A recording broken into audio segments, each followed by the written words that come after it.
Outlaw Baseball is live on the radio at KNYN and online at mylocalradio.com. It's another season of Wyoming AA Legion Baseball. Follow the American Legion Post 41 Evanston Outlaws throughout the summer months as we bring you live video and play-by-play coverage. Today's broadcast is being brought to you in part by Trona Valley Federal Credit Union, mylocalradio.com, Best Western Dunmore Inn and Legal Tender Restaurant, West Star Printing, Rocky Mountain Sign, Rocky Mountain Yeti, Seavers Jewelers, Ellingford Brothers, Bear River Dental, The Lumberyard, Auto Farm Castle Rock Chevrolet, Mountain West Business Solutions, Plains Tire, Landmark Plumbing and Heating, Joe's Modern Cleaners, Wyoming Dental Specialties, Uinta County School District No. 1, T-Bar S Body Shop, Dr. McKay Frankham DDS, Evanston Regional Hospital, Flex Fitness, Kazines, Bear Lake Convention and Visitors Bureau, Superior Rental, and the Gun Room. With first pitch quickly approaching, let's head to the booth.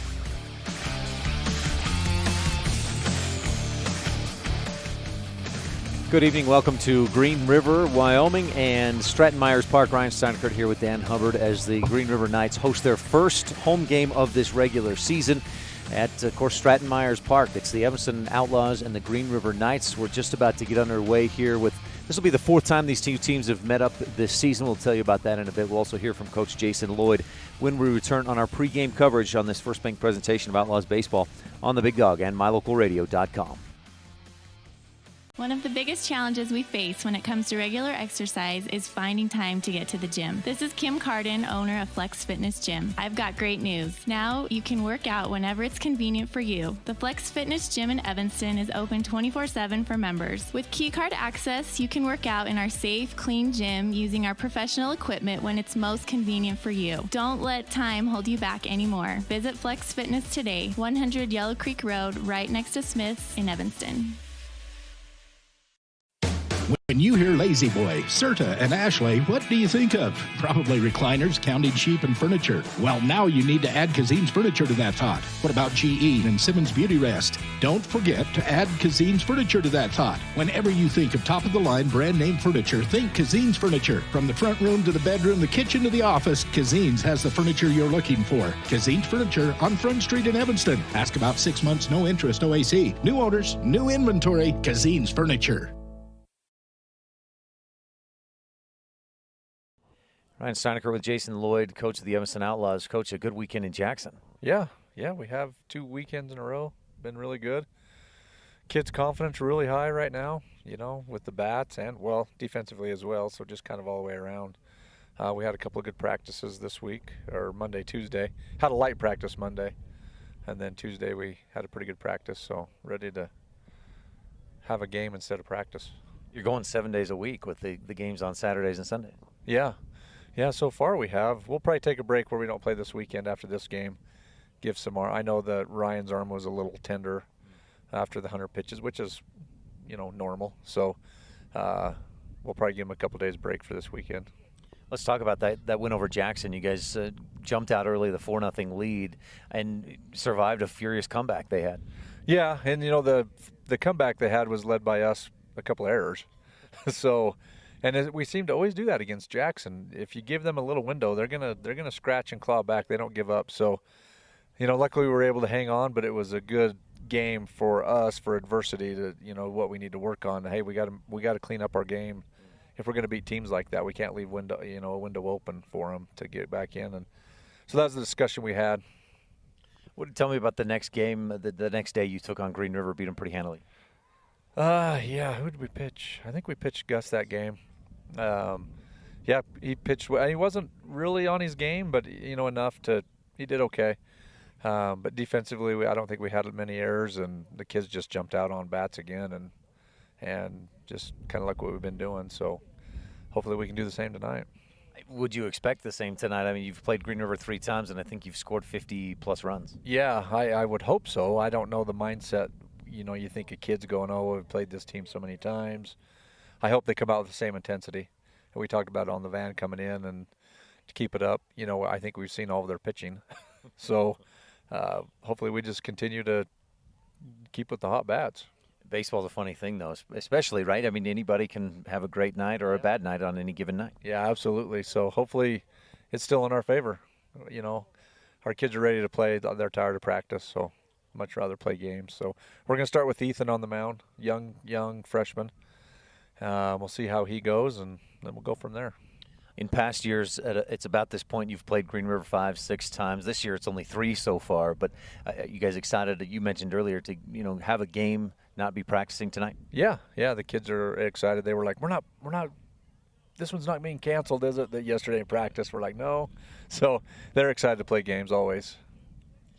This win going to play any kind of a factor tonight? Do you think? No, I don't think so. Not yet, anyway. It's not too bad so far. So hopefully we get before the rain hits us. Coach, anything else we should touch on? I don't think so. I think we're good. Jason Lloyd of the Evanston Outlaws, thanks for your time. Good luck with Green River tonight. All right, thanks, Ryan. Jumping right into our first pitch coming up in just a moment. We'll get the Outlaws batting lineup and the defensive lineup for the Green River Knights to you here in just a sec as we get things started today. Ryan Steinekert here with Dan. Thanks for being here, Dan. No problem. Glad to be here. Dan Hubbard, the play-by-play voice of the Preston Indians on mylocalradio.com and the radio stations. KACH 105.5 FM and AM 1340. Reed Gross leading off for the Outlaws, takes ball one high and away. On the mound for Green River is number 7, Michael Richardson, right-hander. Got some good pop we saw from that first pitch, and we'll see what else we get from him. Reed Gross, of course, bats right-handed, takes ball 2 up high, and he's up 2 balls, no strikes in the count. We're here at Green River. Stratton Myers, a cloudy day. We're praying, crossing our fingers, and rubbing our horseshoe that the rain doesn't come in as Richardson delivers high and inside, and that plunks Reed Gross, hit by the pitch. He'll take his base. I think we're safe from the rain. Most of the rain was off the right field side, and it skirted around us. So the wind pretty much blowing straight in from center field right now, and there's not really much clouds out that way. A gentleman from here in Sweetwater County just looked at me and shook his head. Don't believe it? No, we're not safe. Not safe yet, Dave. We'll see. We'll continue to pull out your lucky rabbit's foot too there, would you? If it starts to rain, I'm going to blame him. All right. That brings Jagger Mitchell to the plate. Outlaws with a man on first, Reed Gross. Jagger laces one deep into left field, but well foul. And with plenty of foul territory, that stays in play, but left fielder couldn't quite get out there. The pitcher, as I mentioned, number 7, Michael Richardson. Behind the plate, number 23, Jax Peterson.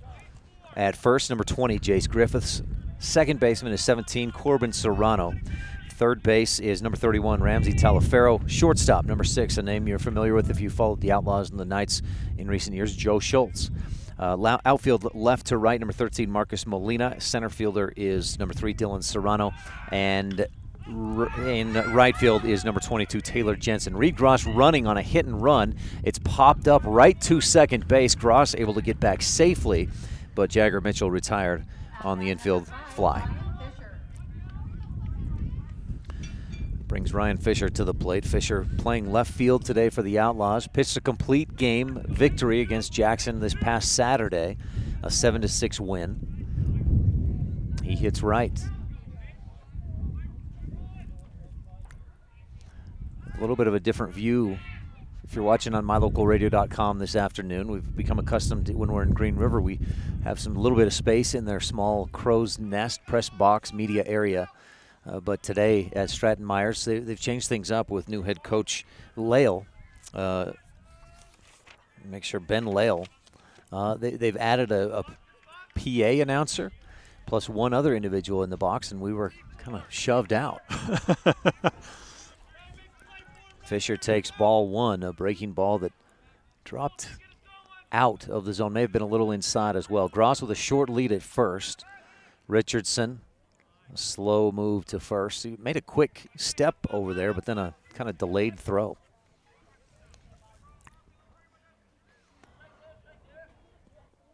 Evanston sporting the new uniforms this season. This one, the ones tonight, gray pants, royal blue jerseys.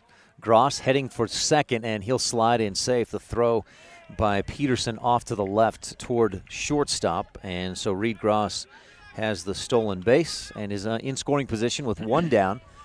No runs in. Top of the first inning, Ryan Fisher with 2 balls, no strikes. Richardson looks in, nods. Looks back to Gross at second. Looks again, then winds. And Fisher skies one high and out of play over the backstop. Please return foul balls to the box. One of the joys of Legion baseball, Dan, is getting lineups just before the game starts and then trying to fill them in as the first inning goes along. It's probably not just a Legion baseball problem. No, probably not. Richardson again looks back to second. Fisher with a 2-ball, 1-strike count, asks for time and gets it. I did a game a couple of weeks ago to where the opposing manager wanted to keep his lineup a secret as long as he could and didn't give it to anybody until after the meeting at home plate. Well, that's one way to hold your cards close to the vest. Richardson delivers. Fisher pops this one high into shallow right field. Gross tagging, no. He starts for third, but then wisely holds off as Taylor Jensen was only about 30 feet into the outfield where he made that catch. Gross on with he was hit by a pitch, just the third pitch of the game. Took his base, stole second, but we've had 2 pop-outs since then. And Seth Lloyd, the Evanston cleanup hitter, steps into the left-handed batter's box. Lloyd with 3 home runs on the season, won a grand slam. That second weekend tournament in Rock Springs. Richardson looks again to second, keeping an eye on Gross, a careful eye, and then delivers high and outside. When you think of the prototypical shortstop, you don't think of someone who's going to be hitting in the 4 spot. No. You think of somebody maybe small, slighter in stature certainly than what Lloyd is. Lloyd, we've seen, he's been a utility player for this Outlaws team, played a lot of different positions. Definitely one of the better athletes on the team, and that's, well, Coach is his dad too, so that helps a little bit. Lloyd takes ball 2 up high.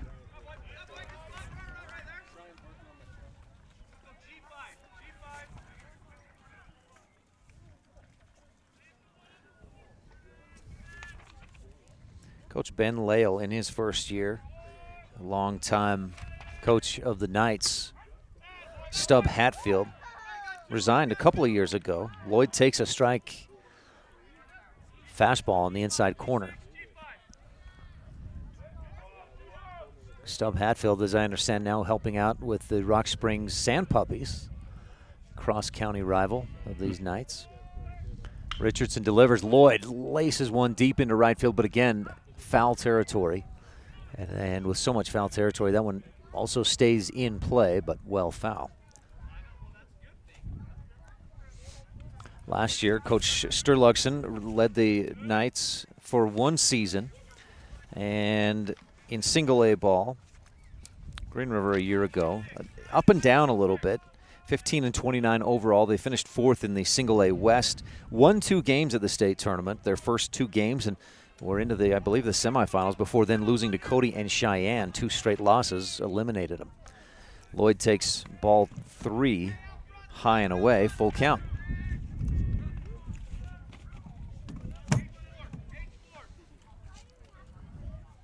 Coach Lale very active, at least vocally, with calling out what players should be looking for in the infield.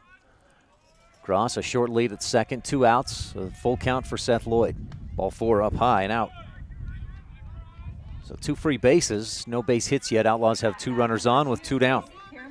And that brings Casey Perriman to the plate, center fielder for Evanston. Big brother Chris Perriman, as I understand it, fractured a couple of bones in his neck last week. Oh. And we're wishing him the best, quick recovery, and that he's okay. Richardson looks back, then delivers. Perriman hits right, fastball down the pipe. Strike 1. Perriman hit by a pitch. Seth Lloyd walked in between those 2, sandwiched in a couple of pop flies. Perriman stole second and is in scoring position with 2 outs.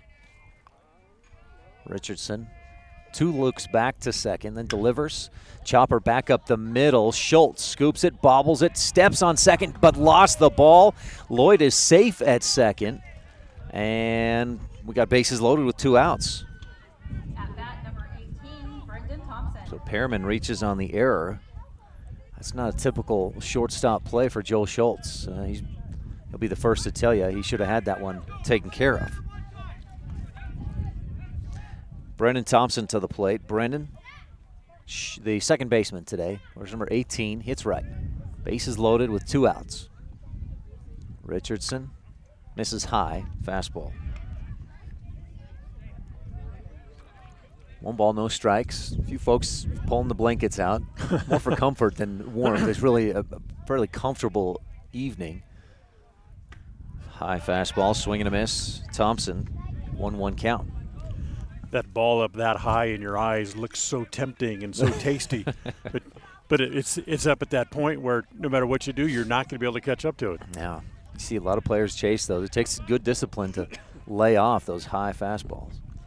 1-1 pitch, way outside, and good play by Peterson, stabbing out there, knocked that ball down. He lost track of it for a moment, but kept it close enough that no one could advance. And that's especially important here. I've mentioned a time or two this big space in foul territory. A ball gets past the catcher, you're going to have 1 run score for sure, and the possibility of 2 runs scoring if you've got a fast runner at second. Here's the 2-1 fastball, right at belt, strike 2. Richardson with pretty decent velocity here for the Green River Knights. Evanston saw good velocity against Jackson on Saturday. Won the game 7-6. The 2-2 breaking ball, and again Peterson keeps that in front of him. That's ball 3, full count.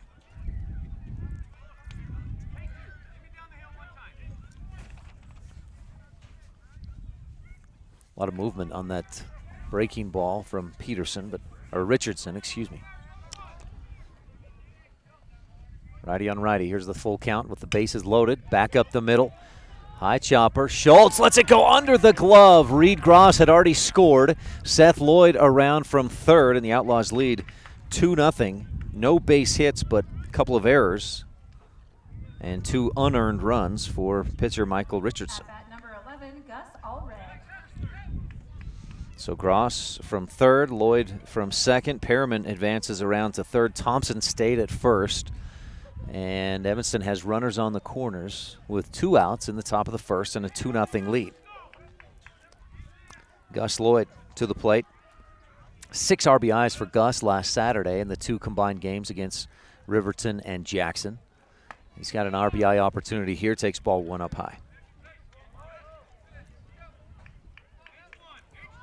That's not, Dan, your 7 hitter. You don't typically expect that kind of RBI production in a doubleheader.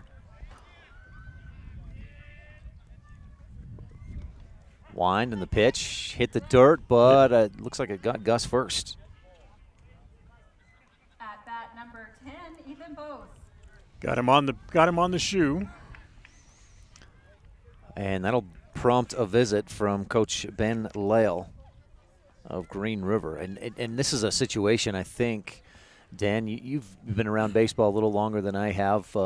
This is as much as anything just to settle the pitcher down. They're not probably thinking about taking him out at this point, but he's got to keep things focused despite working through some errors. No, and you're right. At points when you find yourself in a situation like that, you just need to stop, take a break, be able to take a breath, kind of catch your breath a little bit, and have the coach come out and maybe tell him a little bit about exactly how he wants him to pitch to somebody.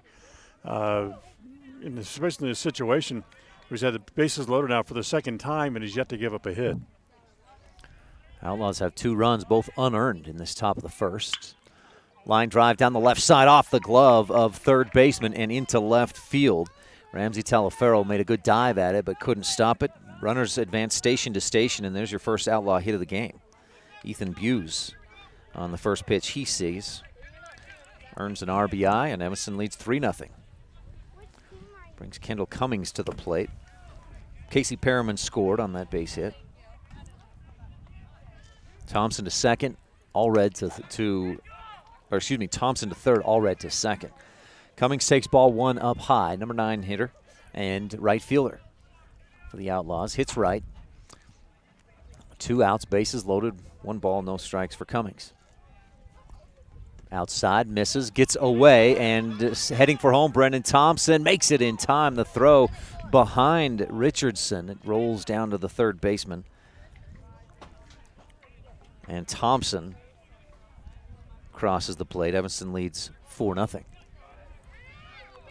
Cummings, meanwhile, 2 balls, no strikes. And you can see Richardson laboring a bit out there after running to home, and that's some mental just frustration right now. Should have been out of this inning 4 runs ago. Runners on second and third. Cummings, strike 1 on the outside corner. Good pitch. Nice spot out there. Peterson framed it. Allred takes his lead at third. Richardson not as concerned about the runners as he was earlier. Wines delivers, and it's fouled straight back to the screen. Strike 2. Reed Gross on deck. Gross will be at third today for the Outlaws. We saw him catch all weekend, last Saturday and Sunday in Jackson. He and Jagger Mitchell will do most of the catching duties for this Outlaws team. Here's the 2-2 for Cummings. High fly ball into center field. Going back, settling under, and making the catch is Dylan Serrano, and that closes out the innings. The inning, the Outlaws are the top of the first inning at least.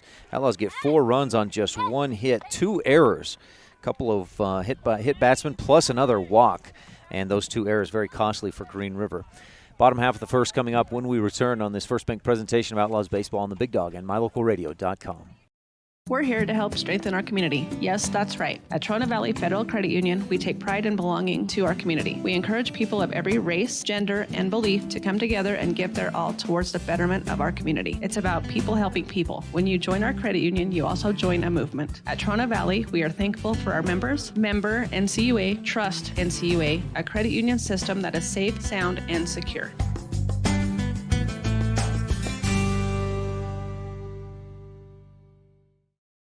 Does your time at the dental office feel like this? Or like this? At Bear River Dental, we do everything we can to help your time at the dental office feel more like this. Call Bear River Dental today at 307-789-5608 to have a dental experience like this. That's Bear River Dental at 307-789-5608. We'll treat you well.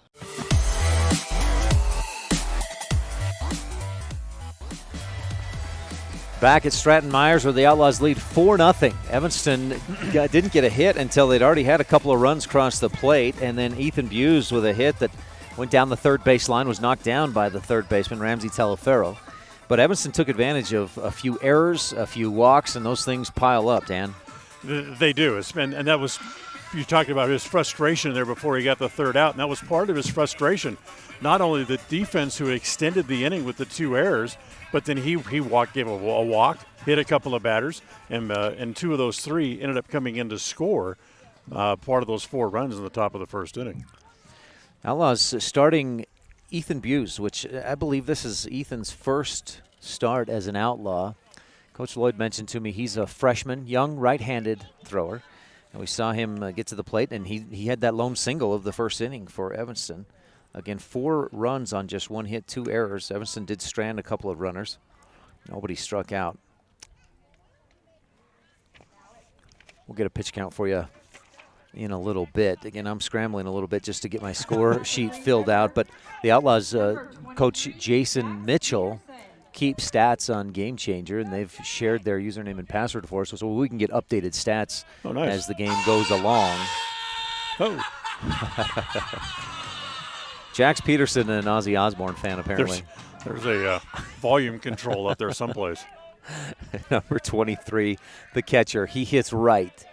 We'll set the Outlaws' defensive lineup for you in a moment. And Peterson hits this one back up the middle. Seth scoops, throws, and makes the play from short to first.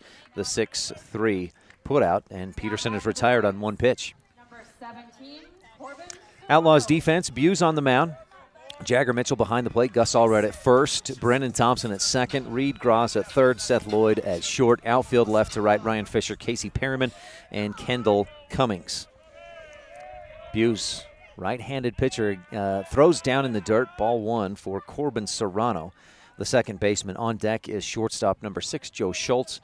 And in the hole, if we get there, is number 20, the first baseman, Jace Griffiths.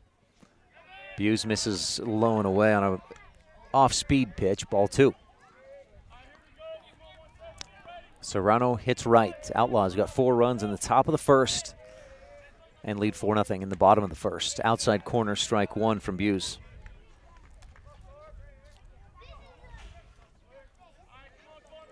Ethan back up on the mound. Nobody on with 1 out. Wines delivers a high chopper to third. Reed Gross leaps, comes down, throws more accurate than anything. He kind of took his time on that throw and made sure to make a good throw to first. 2 down.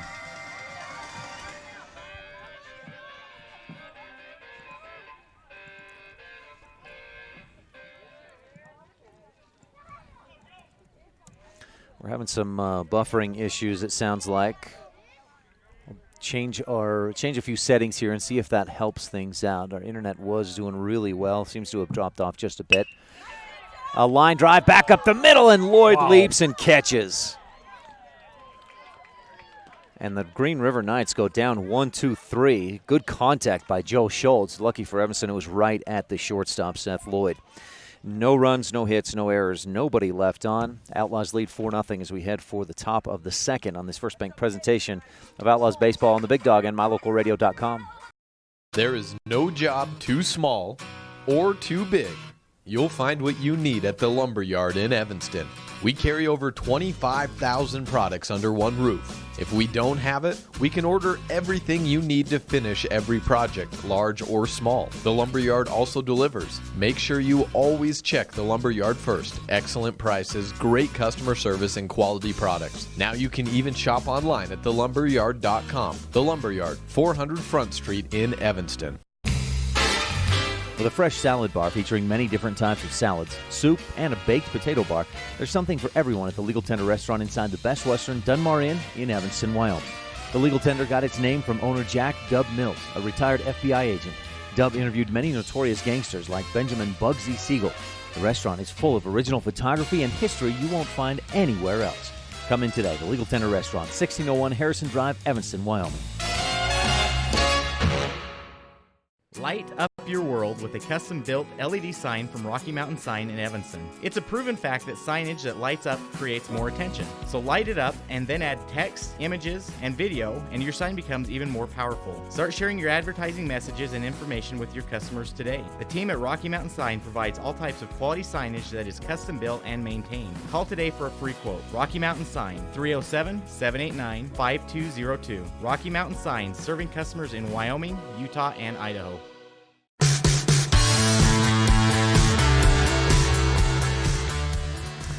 Richardson back out for inning number 2. Reed Gross leading off and loops one toward right field. Moving over, Corbin Serrano makes the catch. And 1 down.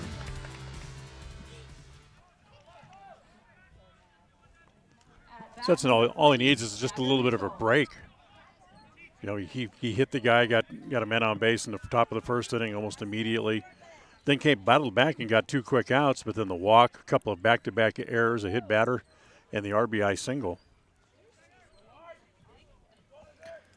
That's just 1 pitch for Richardson. Delivers outside corner, strike 1 to Jagger Mitchell. You can see Richardson has some good stuff. I noticed the difference from the first inning to the first 2 pitches here in inning number 2, however. What do you notice? In the first inning, he was very much stayed upright. See, he stayed a little bit more upright there. Took something off of it and got the ground ball. Grounder back to the pitcher, throw to first, 2 down. He was staying upright and keeping his chest very much up. Okay. And when you come through, because your chest is up, the ball stays up. The key to remember is where the nose goes, the ball follows. The difference is for Buse, he has a good follow-through and a good bend and reaches as he releases the ball. That's why his balls were kept down, a couple of them in the dirt. That was the difference. In the first inning, Richardson was very much erect and upright, and that kept a lot of those balls up. This is high and inside to Ryan Fisher at the plate with 2 outs. Fisher popped out to right field his last time up with a man on first and second. Reed Gross stole second during Fisher's at-bat. 1 ball, no strikes, 2 outs. Fisher fouls one straight back. 1 ball, 1 strike. See, even though it was a pretty good pitch, it was still up because he doesn't bend as much as he needs to. He's going back to where he was at in the first inning. Interesting.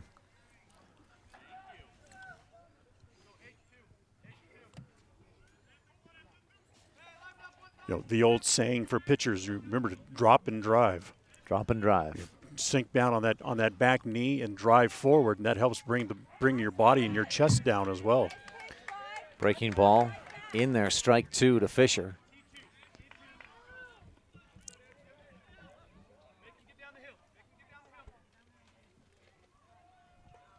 Richardson looking in. 1 ball, 2 strikes, and Fisher skies one high into shallow right field. Taylor Jensen comes up, settles, and makes the catch for the second time against Ryan Fisher. A fly out to right field, or a pop out to right. Outlaws this inning go down 1-2-3. Quick work, no runs, no hits, no errors, nobody left on. 4-0 Outlaws lead on the Impact Physical Therapy scoreboard, heading for the bottom half of the second on this First Bank presentation of Outlaws baseball on the Big Dog and MyLocalRadio.com. Bring your vehicle for service at Rocky Mountain Yeti and feel the difference. It's easy. Visit with one of the friendly service riders and then relax and enjoy hot waffles and ice cream. While you relax Yeti style, your vehicle will be worked on by our experienced mechanics. From regular maintenance to major repairs, we do it all. Have your service work done at Rocky Mountain Yeti in Evanston and feel the difference. Get Yeti'd today. Ooh, yeah. 100 Wasatch Road in Evanston. As one of the region's most visited websites, MyLocalRadio.com is here to serve you. Catch up on local and regional news and information. Buy, sell, or trade your good used items on the radio classifieds. Stream your favorite music all day, every day, or catch our live coverage of your high school teams in action, all on MyLocalRadio.com. Like us on Facebook so you never miss a giveaway, and visit MyLocalRadio.com today to stream it all live.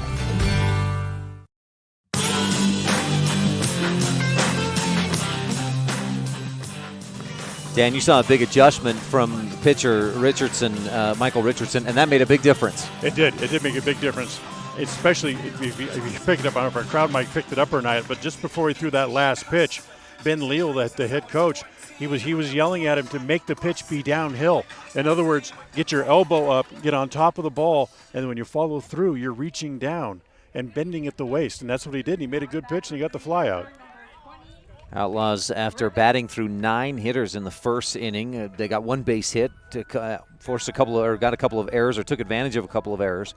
Walked 3, 2 of those hit by a pitch in that first inning. But then in the second, they go down 1-2-3, and that's that big difference. Up to the plate, Jace Griffiths, first baseman, number 20, hits right.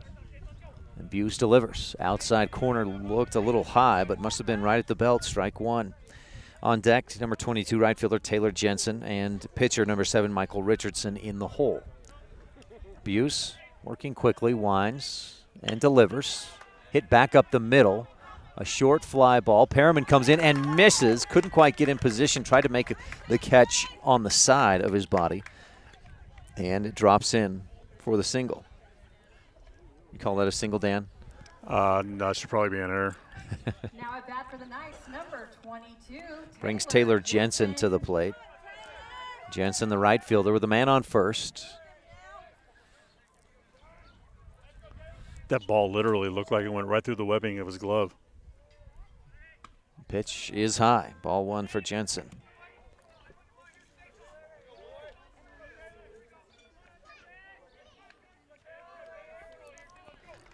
We'll see what Coach Mitchell decided that was. Throw over to first and back in safe. It's always fun to see the first base runner of the game for a given team and how far he leads off. Yeah. How much of a risk taker he is. Griffiths, not a big lead at first. Buse delivers and swing and a miss for Jensen, strike 1. The challenge for young pitchers, You mentioned the abuses as a freshman. The challenge is to develop proper mechanics that are repeatable, so you can repeat those mechanics pitch after pitch after pitch, and everything is the same. Right. And are there certain mechanics? I mean, obviously there are certain mechanics you want to get to that are going to be best for velocity, for longevity. Swing and a miss, strike 2, throw down to first, but Griffith's in safe. A lot of people think that the key to pitching is good arm strength. It's not. The successful pitchers are strong from the trunk down. Swing and a miss, strike 3. Jensen goes down swinging. Buse gets his first strikeout of the day. That brings pitcher Michael Richardson, a right-handed hitter, to the plate. Pitchers run so much not because they have nothing better to do. The stronger their legs are, the more powerful they are, and the deeper into games they can go. The old saying is, once your legs are gone, your arm is one inning behind. Gotcha. It's why you see guys, big guys like CC Sabathia, right? They can be successful pitchers despite not looking like athletic. Yeah, right? guys that still look like they need to push away from the buffet, they still go out and do their running. Ground ball up the middle. Lloyd scoops, steps on the bag at second, throws to first. The 6-3 double play ends Green River's bottom half of the second. No runs, no hits, 1 error, and nobody left on. Evanston leads 4-0 on the Impact Physical Therapy scoreboard. Top of the third coming when we return on this First Bank presentation of Outlaws Baseball on the Big Dog and MyLocalRadio.com. You're in good hands when you choose Dr. Stosage and Dr. Buick at Wyoming Dental Specialties for dental implants and wisdom tooth extractions. They work with passion and focus. They use techniques and technologies that are modern and precise. With 2 decades of experience, their skills are highly specialized. If you need teeth extractions or dental implants placed, come see Dr. Stosage or Dr. Buick at Wyoming Dental Specialties, 50 Park Road, or call us at 307-789-9034. In business since 1936, Ellingford Brothers started with 3 brothers building bridges across Wyoming. Over the years, the company has expanded into different aspects tied to construction, including ready-mix, steel fabrication, heavy hauling, hotshot services, and crushers. Ellingford Brothers is reliable, honest, and offers competitive pricing. When it comes to all things construction, come to Ellingford Brothers in Evanston, Wyoming. Call today, 307-789-1515.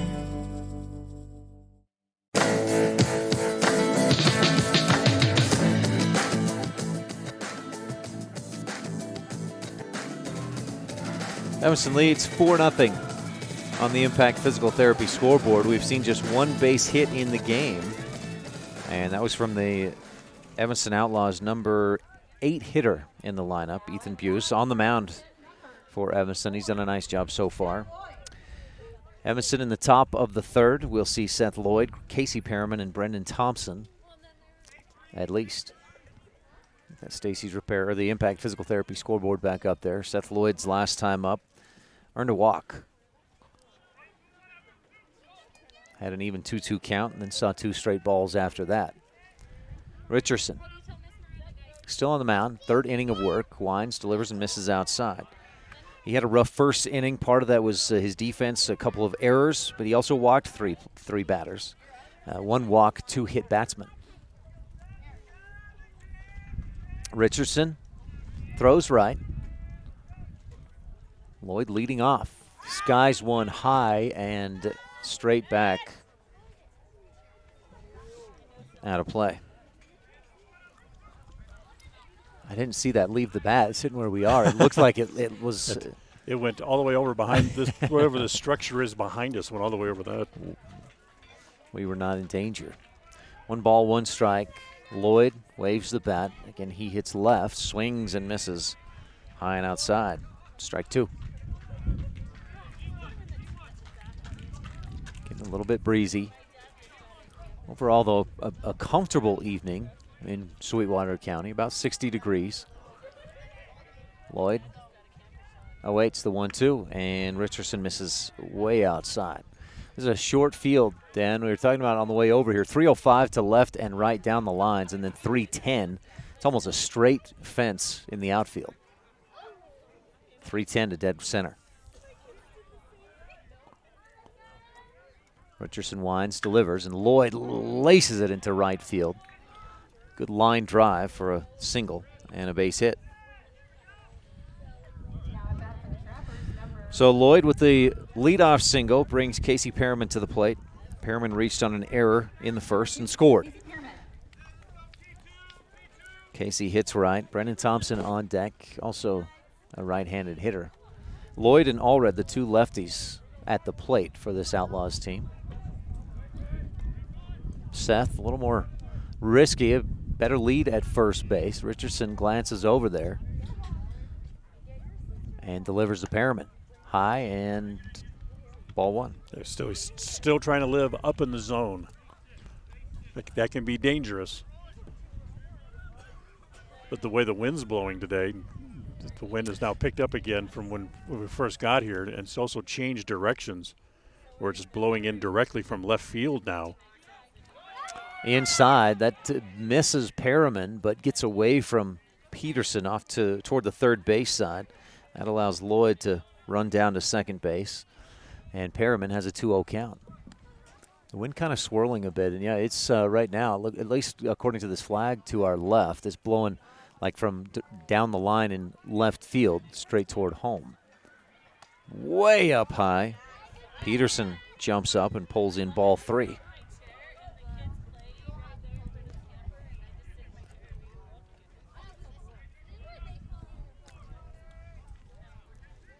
Three balls, no strikes for Perriman.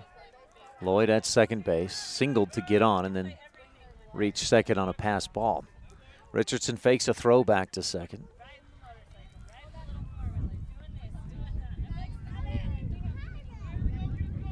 Our friend who predicted the rain, he looked at us and just kind of made a circular motion with his hands, saying that the wind gets inside this little valley and just blows around, circles. Perriman taking all the way, and Richardson just catches the inside lower corner of the strike zone. It gives us 3 balls, 1 strike for Casey Perriman. Our internet, we'll have to maybe play with our jetpack a little bit. Perriman takes ball 4, low and away. Let me just try moving it and see if get a better spot. In a place like like somewhere like even West Side Idaho. Dan, did you ever travel there this winter? No. If you're near the front, like the first 5 rows of the bleachers in the basketball gym, if you're on the first 5 rows closest to the court, you're not going to get any service. If you drop back, oh yeah, that's mine, thank you. If you drop back to the top 5 rows or so, you'll get good coverage. Brendan Thompson skies one into right field.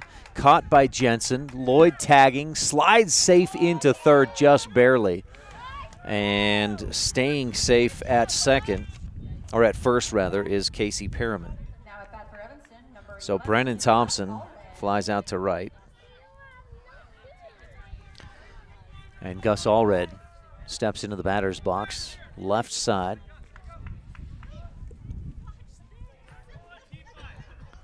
With 1 down and runners on the corners.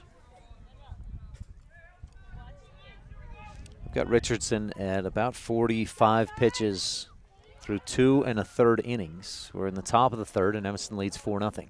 Had a real quick second inning, but a long first. High and out to Allred, ball 1.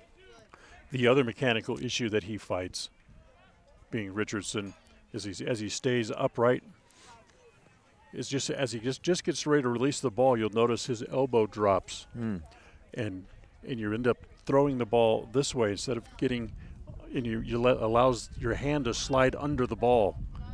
Another reason why his balls tend to stay up in the zone. Strike 1 on the outside corner. Allred lets it go by. Wind picking up, blowing straight in from center field. And as a gentleman, as you mentioned, he said it swirls around. It does do that. We're down, of course, by the river here at Stratton Myers. Allred takes ball 2, a little bit high. Yeah, talk a lot about mechanics for pitching, but that's so much of what that position is. 2 balls and a strike with runners on the corners. Seth Lloyd singled to get on. Down and in, ball 3.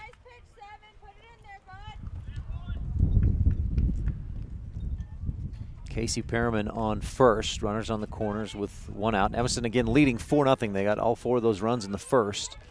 Did not score, went down 1-2-3 in the second.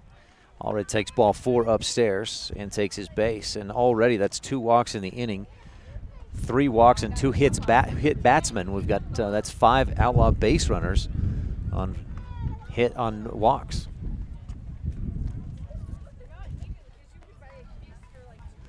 I'm getting ominous feeling right now, Dan. A few years ago, for reasons that you and I discussed on the way over here, the Green River Knights did not allow us to broadcast from inside their media box. And good buddy A.P. Harold and I set up over past center field up on the hill there to broadcast a game. It was about like this. Actually, it was pretty sunny, nice afternoon, but then clouds like this and darker started to roll in. And we literally got blown off the hill. The wind picked up our card table, threw it down the hill. All of our equipment scattered, papers, who knows where they ended up. Hit into right field. Ethan Buse, his second single of the day. That'll score Seth Lloyd. Runners advance station to station. Lloyd, his second run scored of the day. Perriman to third, Allred to second, and Ethan Buse with 2 singles, 2 RBIs on the day. And he's only seen 2 pitches. Boy, he likes that first pitch. Wind blowing in hard now. We got to watch out that nothing gets blown off target. You're going to hear that wind for the next little bit. Richardson misses inside for Kendall Cummings, ball 1. Outlaws with bases loaded, 1 out. Top of the 3rd inning, leading 5-0 on the Impact Physical Therapy scoreboard. Again, up high, ball 2 for Cummings. The reason why Buse has only seen 2 pitches and hit 2 pitches, both of them were breaking balls that are left right out over the middle of the plate, about belt high. Just felt a raindrop. I'm going to play with our bit rate a little bit more. I know we're having some buffering issues. The wind may be playing with that, playing a factor into that, our wireless internet as well here at Stratton Myers.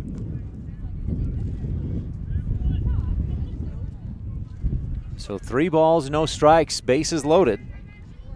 And strike 1 with Cummings taking all the way. Starting to feel a few more raindrops. Infield playing tight on the corners. Go ahead, Dan. It's just a light drizzle. The pitch looped toward first base. Griffiths, who was playing in close, can't get back to it over his head. It falls in fair territory.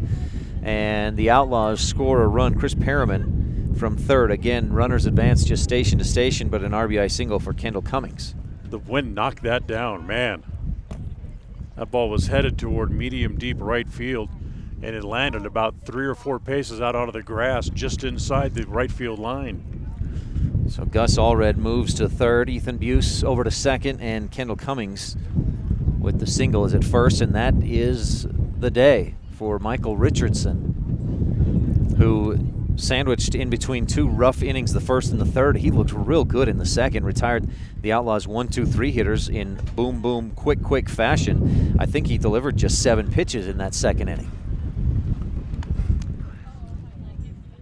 So a pitching change brings number 1, that is Jordan Schneider. That's for Evanston, though, Dan. Oh, is it? Yeah, number side? 1. Look for Caden Wilson, I'm sorry. Thank you. Yeah, always fun being outside on a day like this. All right, number 1, you said what's his first name? Caden Wilson. Caden Wilson on the mound. We'll take a quick break as he warms up just a bit longer. We'll be right back with more Outlaws. Brought to you by First Bank of Evanston on the Big Dog at mylocalradio.com. Superior Rental is Evanston's only full-service rental equipment store. We have what you need to get the job done. Backhoes, trenchers, excavators, air compressors, jackhammers, concrete tools, hammer drills, aerators, tillers, power rakes, forklifts, log splitters, tables and chairs, popcorn, snow cone, and cotton candy machines. Alright, you get the picture. You don't have to own when you can rent. From Superior Rental, 371 Prospector Drive in Evanston. Have you been saying no to wearing your jewelry because of a missing stone, a broken chain, or a ring that's just too small? Or are you interested in redesigning your ring altogether? Jeff at Seavers Jewelers can repair or create almost all jewelry at extremely competitive prices. Jewelry is supposed to be worn. Bring it to Seavers Jewelers today for a free cleaning and any repairs it might need. Say yes to wearing your jewelry. Say it with Seavers. Seavers Jewelers on Main Street in downtown Evanston. Serving Wyoming since 1941. Plains Tire. Apologies to Plains Tire. We'll get that ad back in a bit. We're back underway. Caden Wilson on the mound for Green River. And with the wind and rain coming in, I didn't pay attention to see if Michael Richardson went back out somewhere else on the field. Caden Wilson was not in the game prior to coming into pitch, and he retires Reed Gross in straight 1-2-3 pitches. That's a good pitch. Gross caught looking on a breaking ball inside corner. First Outlaw down on strikes today. Bases remain loaded with 2 outs. Evanston has plated 2 runs in this top half of the third. It's 6-0. Outlaws leading on the Impact Physical Therapy scoreboard. And Jagger Mitchell steps into the box, takes ball 1 just outside. Caden Wilson, it looks like he's putting a lot, and you can tell us some more about mechanics here, but he seems to be putting a lot more effort into each pitch than we saw from Richardson. It's just kind of a more labored effort is what it looks like. Strike 1, swing and a miss. Certainly he has more arm speed, but he also bends at the waist, reaches and follows through. So it helps that. Good mechanics help velocity. The two will fight against each other. They have to work together. Wilson winds, delivers. He's a right-handed pitcher. He finds the inside corner. That was the pitch that struck out Reed Gross looking. And Wilson leads, is up in the count, 1 ball, 2 strikes. Bases remain loaded for Evanston. They don't have a whole lot of base hits, just 3 in the game, or 4 make it. All singles, no extra base hits, but a 6-0 lead. Wilson delivers outside and just misses. Ball 2.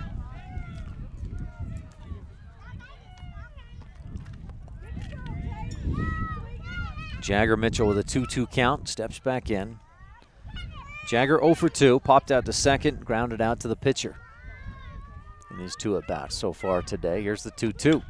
High pop-up, shallow center field. Chasing, running in, and it just carries a diving catch. Dylan Serrano sliding to his left. The wind carried that a lot further toward right than it looked like it would initially be. And the Outlaws inning comes to an end.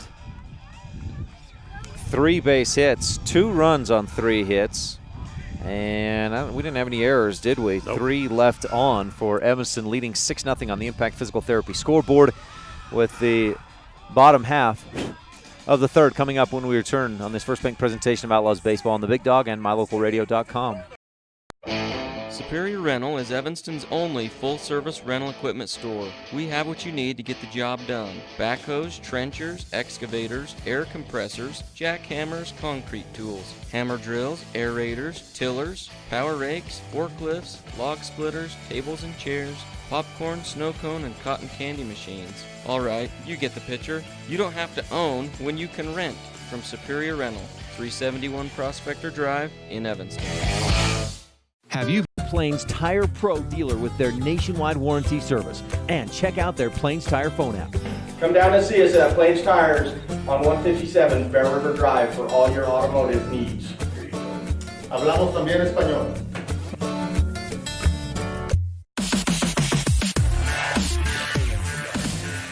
Double apologies to Plains Tire. Our internet just gave out during that Plains Tire ad.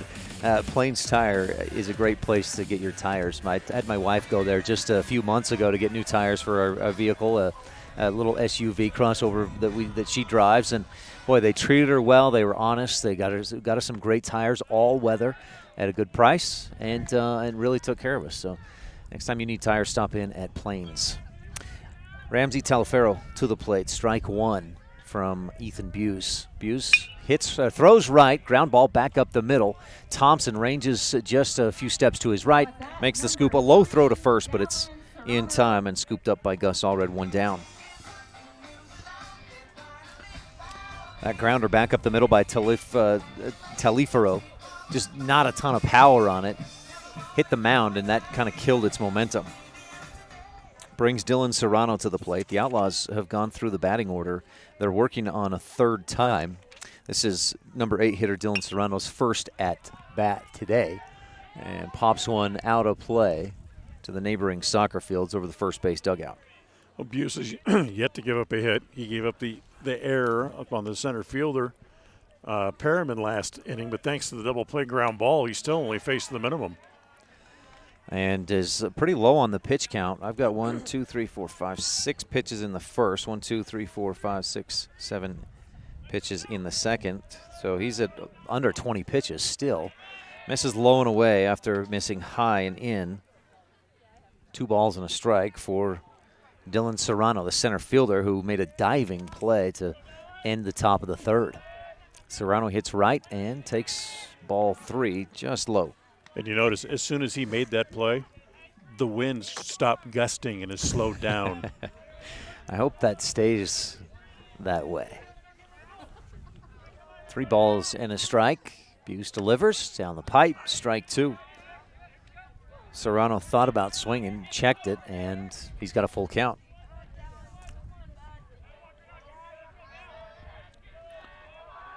Buse winds, delivers, fouled straight back. Count remains full.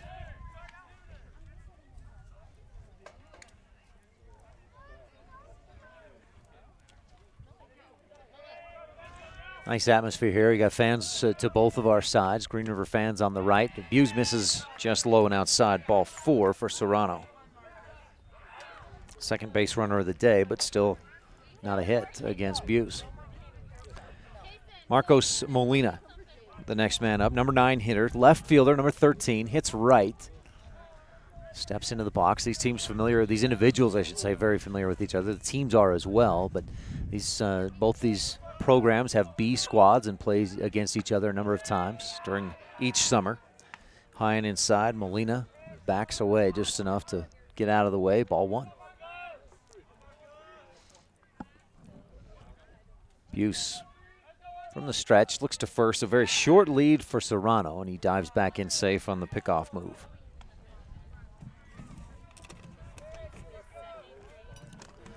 Bottom of the third inning. Outlaws leading 6-0 on the Impact Physical Therapy scoreboard.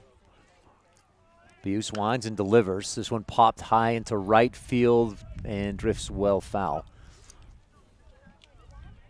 A 1-1 count.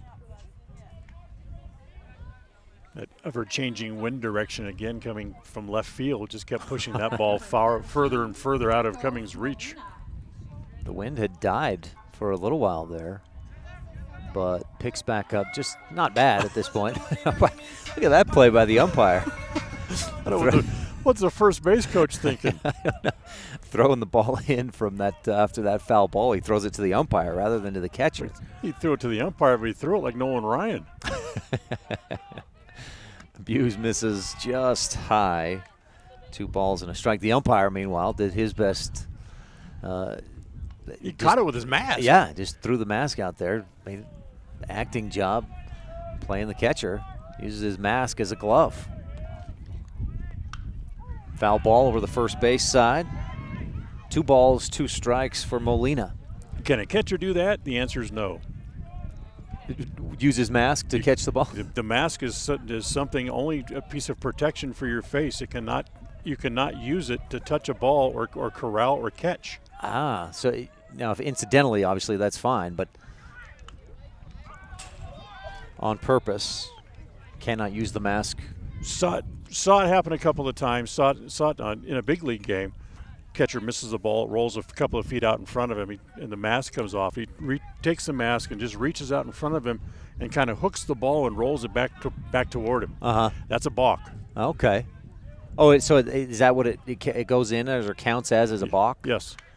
It's a balk against the catcher. Marcos Molina battling 2 straight pitches fouled straight back. He's seen 4 pitches inside the strike zone. He's fouled them all off. 2 balls, 2 strikes, 1 down, and a man on first for Green River, trailing 6-0 to the Evanston Outlaws on the Impact Physical Therapy scoreboard. Buse winds, delivers on a hit and run. Line drive into shallow left center. Bounces in front of Perriman for the first hit of the game for the Green River Knights. Marcos Molina, the number 9 hitter, on base. Brings us to the catcher, number 23, Jax Peterson. Grounded out to short in his first at-bat in the first inning. We're in the bottom half of the third.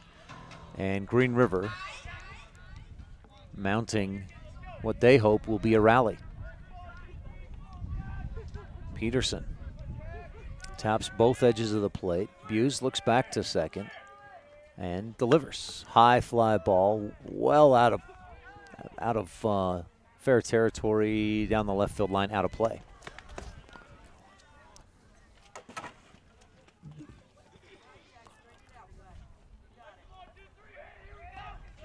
Oh, 0-1 on an overcast, windy evening in Green River. We've had a little bit of rain. So far, we've been very fortunate for what could be coming. Buse from the stretch. Peterson back up the middle. Perriman drifting to his left, makes the catch and throws in. Runners do not advance. 2 down. Now up for the Knights, number 17, Corbin Serrano. Perriman got a good jump on that ball and it really made it look very easy. Didn't have to go very far on a ball that Peterson hit fairly well, but just drove it right back into the teeth of that wind, and it hung up long enough, made it very easy for Perriman to get over and make the catch. Brings Corbin Serrano, the second baseman, number 17, to the plate. He hits right against the right-handed pitching Ethan Buse, who catches the outside corner down low in the zone. Strike 1. All red on the previous hitter, Peterson was thinking bunt. He was playing in front of the runner. Now with 2 outs, he moves well behind the runner at first base. Buse delivers high into right field, well over first base and into the soccer fields. Watch out. No balls, 2 strikes for Corbin Serrano. Runners on first and second. Marcos Molina singled to get on. Dylan Serrano on second, walked. Buse looks back to the runners. And both runners going. Buse with an off-speed pitch. Both runners easily safe in with no throw. Buse didn't look back at second base. Serrano had probably 6 or 8 steps toward third before Buse even released the ball. You see pitchers, especially the more advanced, like the older, seniors and such, that will look back at runners even as they deliver the pitch sometimes. And that's why right there. Buse misses outside ball 2. I remember specifically seeing that just within the last couple of years. Seth Lloyd will do that for Evanston, but Ian Fisher was a master of that for the Outlaws. Buse delivers the 2-2. Swing and a miss, strike 3. That'll end the threat. And Buse strikes out his second Green River batter of the day. No runs, 1 hit, no errors, and 2 runners left on base. Evanston leads 6-0 on the Impact Physical Therapy scoreboard. Top of 4 coming right after this on this First Bank presentation of Outlaws Baseball on the Big Dog and MyLocalRadio.com. If you had a toothache, would you see a foot doctor? Or would you go to the dermatologist to have a baby? Of course not. When your vehicle needs service, take it to the best qualified mechanics. At Auto Farm Castle Rock Chevrolet, our technicians are GM-certified service experts. They're trained to know every inch of your vehicle. Don't trust your vehicle to just anyone. Have all your service done at Auto Farm Castle Rock Chevrolet, 624 Front Street, Evanston. We're a different kind of dealer. My name is Dr. Micah Pullins. I'm an orthopedic surgeon at Evanston Regional Hospital. I perform total hip, total knee, and total shoulder replacement. The huge majority of patients of mine that have undergone total joint replacement have been dealing with pain and disability for many years. After joint replacement and recovery, patients are back to doing the activities that they want to do.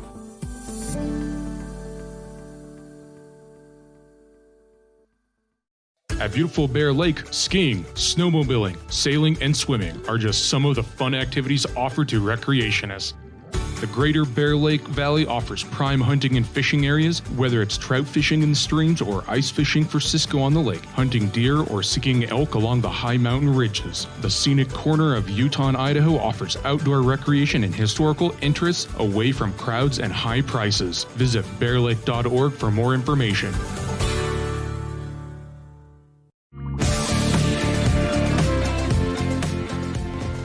Back at Stratton Myers Park, where the Outlaws lead 6-0 on the Impact Physical Therapy scoreboard. Top of the fourth, and for the play-by-play, here's Dan Hubbard. All right, thank you, Ryan, very much. As we go here to the top of the fourth inning with Ryan Schultz at the plate and takes the first pitch high from Caden Wilson, ball one. 1 ball and no strikes. Actually, I should say Fisher at the plate. As next pitch again misses outside, ball 2. Fisher 0 for 2. Twice tonight has hit little fly balls to right field that Jensen was able to haul in. As Wilson stands off to one side of the rubber and then steps over sideways before coming home just to center up on the rubber. And that pitch is a fastball that misses high, and it's ball 2. 2 balls and no strikes.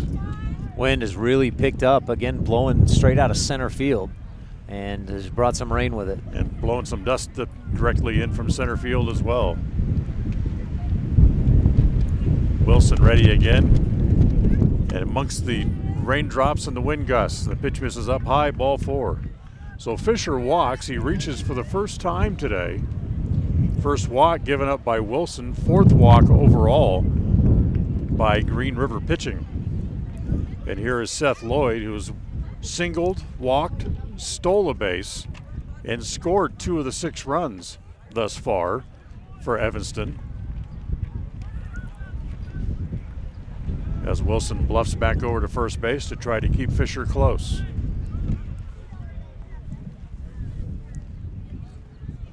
Sets and comes home, and the pitch is up high, ball 1, 1 ball and no strikes.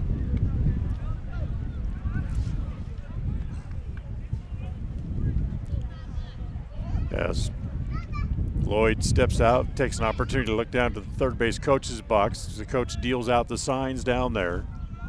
Fisher with a moderate lead at first base. Now fixes his feet and gets about another 18 inches out there. And the pitch again misses high, ball 2, 2 balls and no strikes. It's been interesting to see Seth Lloyd's batting stance change and develop a little over the years. His first couple of years as an Outlaw, he was wide open. That right foot was almost pointed, almost out at first base. He's closed that up a little bit, but still a little more open than, obviously not straightforward. Not saying that that's bad. No. As you're old enough to remember, like me, there was a second baseman for the Detroit Tigers years ago named Dick McAuliffe.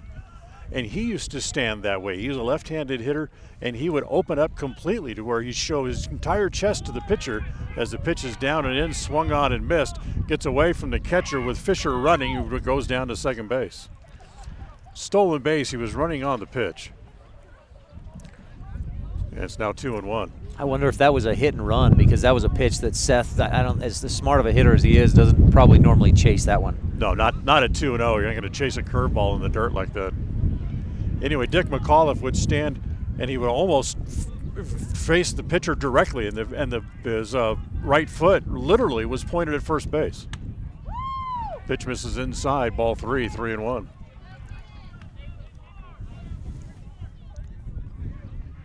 Outfield pretty much straight away.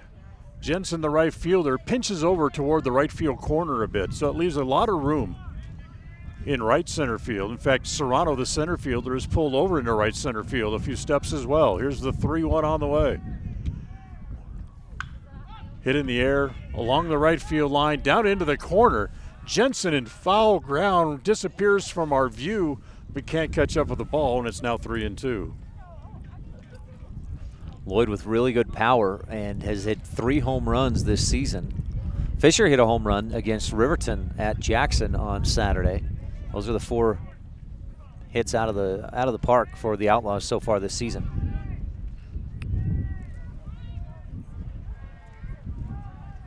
Now the 3-2 pitch on the way as Wilson will bluff back to second base first as he wants to try to keep Fisher close back there. Outlaws have dominated Green River so far this season. Evanston has won in 3 games an average of 16-2. Wilson ready again. Looks back at second base a couple of times, and Lloyd asks for and gets timeout from the home plate umpire. A little bit late, but the umpire gave it to Lloyd, so no pitch. So everybody will go back, and we'll re-rack here 3-2 and do it all again. Nobody out here in the top of the 4th. 6-0 Evanston. Here's the 3-2. Breaking ball inside corner, strike 3 called. Seth was about ready to throw. He started the motion to throw the bat and head for first with a walk, but gets rung up, punched out. So they get Lloyd for the first time today. Now here's the center fielder, Casey Perriman, who's reached on an error and walked and scored a couple of times. It's really been the middle of the lineup that's done the damage run scoring wise for Evanston so far here today. They have 5 of the 6 runs scored between the 3 of them. As that pitch is in the dirt, gets away from the catcher Peterson, down to third base goes Fisher on the wild pitch. Seth Lloyd, Casey Perriman, and Brennan Thompson. Well, Lloyd and Perriman have scored twice, Thompson once. You've said it, Dan. That's 5 of the 6 runs for Evanston.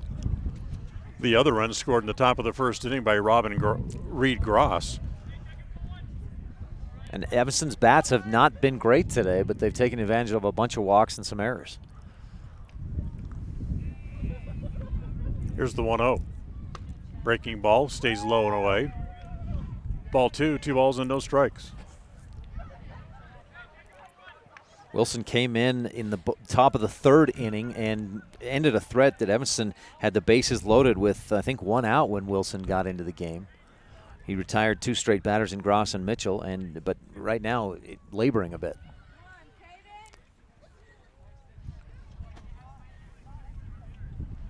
Working out of the stretch, looks over at third, comes home. Good fastball inside corner, swung on and missed by Perriman. At times you may see our scoreboard camera, your Impact Physical Therapy scoreboard covered up. We do have some fans here in front of us and just inadvertently stepping in front of the view. Look out, pitch up and in. Runs the count to 3-1.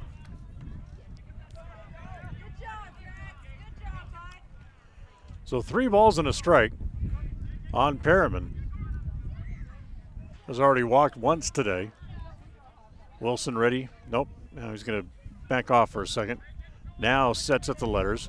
Looks back over at third and comes home with a 3-1. Hit foul back into the screen to load the count. 3 balls and 2 strikes.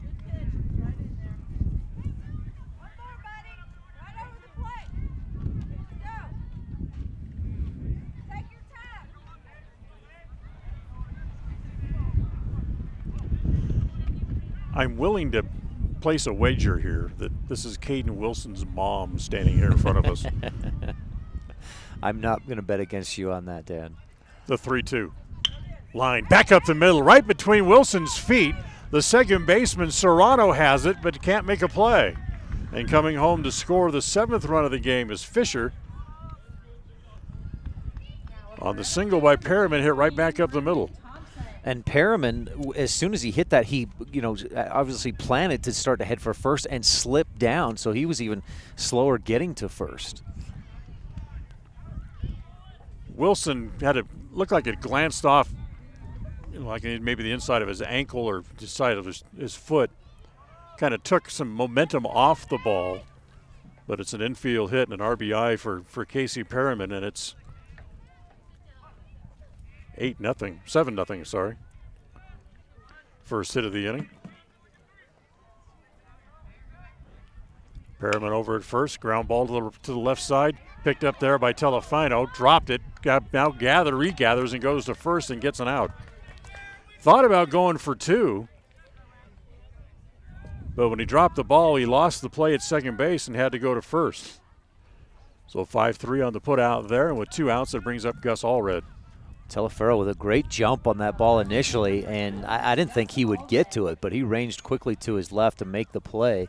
Unfortunately for Green River, couldn't make the double play. Got to tell you a story real quick, and I know you never tell a story with 2 outs. But my mom was the same way. She used to go to all of my games, and she would stand, and she didn't have to yell at me. I could hear every word she said as the pitch is down low. I could block everybody else out in the ballpark except my mom. My mom could read her shopping list, and I heard every word that she would say. She had a commanding presence for you. She did. As it bluffed back to second base. 2 outs here at the top of the 4th, a run in. Perriman at second. A 1-ball, no strike count here on Gus Allred, hitting from the left side. Wilson comes home. That pitch, breaking ball, misses down and in. Ball 2, 2 balls and no strikes.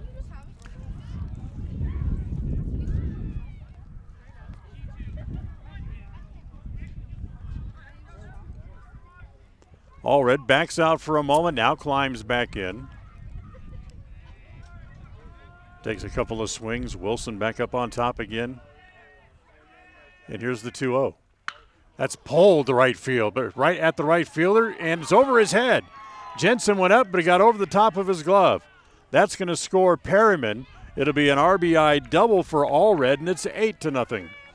And it wasn't that right fielder Taylor Jensen didn't get a good jump or made a bad play. He made a good play, got a good jump on it, but the jump to try and get up to that ball just wasn't quite high enough, and that's a credit to the hitting by Gus Allred. He really hit it well. Got a ball out over the plate, turned on it, and able to drive it to right field and pick the right time, just one of those times when the wind had died down. And he got it over Jensen's head. So with 2 outs, 2 runs in, here's Ethan Buse, who has 2 RBI singles to his credit on 2 pitches that he has seen. In the first pitch, he's taking. Wow, they're alert the media. Wait, we are the media. As that pitch misses down, is over for a strike, and it's 0-1. Buse, that's the first pitch today that he's seen that he didn't like, but it still caught the lower edge of the zone, strike 1.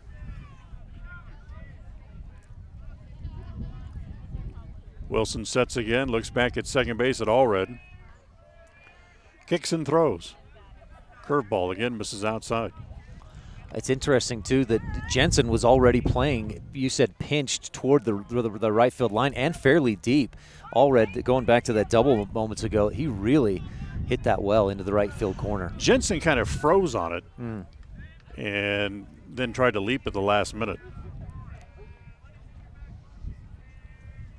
1-1 count. Here's the pitch. Breaking ball. That's over for a strike, and it's 1-2. And Buse has now seen more pitches in this at-bat than he'd seen in the 2 previous combined. That's very true. But he's certainly helped himself, helped his own case on the mound, and with those 2 RBI singles that you mentioned.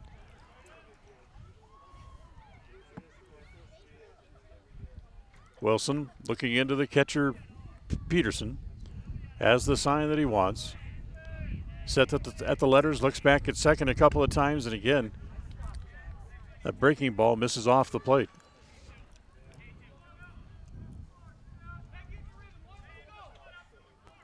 Coach Lale just shouted to his pitcher, hey, get in a rhythm, let's go. He wants to see Wilson work a little more quickly, find that rhythm and that groove.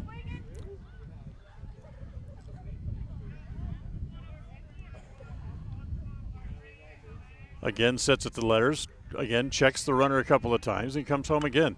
The pitch hit foul back into the screen. It stays at 2 balls and 2 strikes.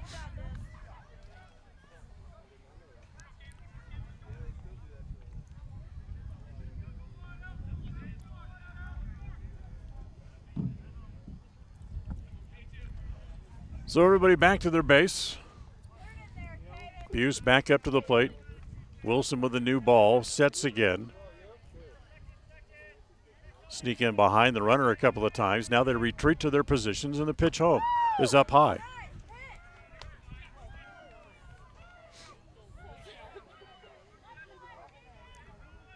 Wilson trying to hit spots and I think just missing. That one a little high. So runs the count full, 3-2 with 2 outs here. And comes home again. Yep, again up high. So another walk given up by Green River pitching. And again, here comes the pitching coach out toward the mound. A 5th walk plus 2 hit batsmen. Yes. A lot of free bases for the Outlaws, and that's been a big part of their 8-0 lead. Evanston with how many hits, Dan? Not a lot of hits on the day. 5 or so? We got 1-2 this inning, so that would be 6. You know, for opposing teams, if you're Green River, 6 hits maybe more than you want to give up, but ultimately the hits have helped. I feel like the errors and the walks have been the bigger story than the base hits until maybe Allred's double a couple at bats ago. So the conversation at the mound continues. Now finally breaks up as the home plate umpire gets out there. And he'll start to walk back toward home plate. And as he does, the coach for Green River stops and goes back to the mound again. One last thought, one last word. So now we're all set. And that'll bring up Kendall Cummings, the right fielder for Evanston. Flew out to center, had an RBI single his last time up. 2 men on, 2 outs. Here in the top of the 4th, 8-0 Evanston. Here's the first pitch to Cummings, misses outside, ball 1. And again, Wilson, you talk about mechanics. Wilson falls off toward first base instead of square and drive right toward home plate. The reason why he falls off like that is his arm is behind his body. As that pitch is over this time, and it's 1-1. So with his arm behind his body, he has to try to force his body through to have his arm catch up. And by doing that, that's what makes him fall off toward first base. It's a 1-1 count. Here's the pitch. Pretty good breaking ball, hit foul back into the screen. It goes to 1-2.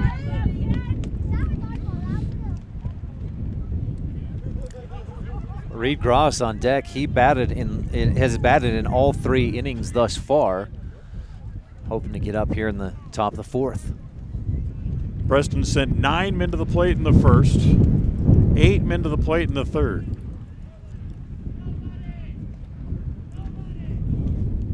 Again, here comes the 1-2. Breaking ball, nice pitch, missed inside. 2-2. Boy, that looks like a tough pitch for Cummings to just take with 2 strikes on him, but good eye. Almost backs up.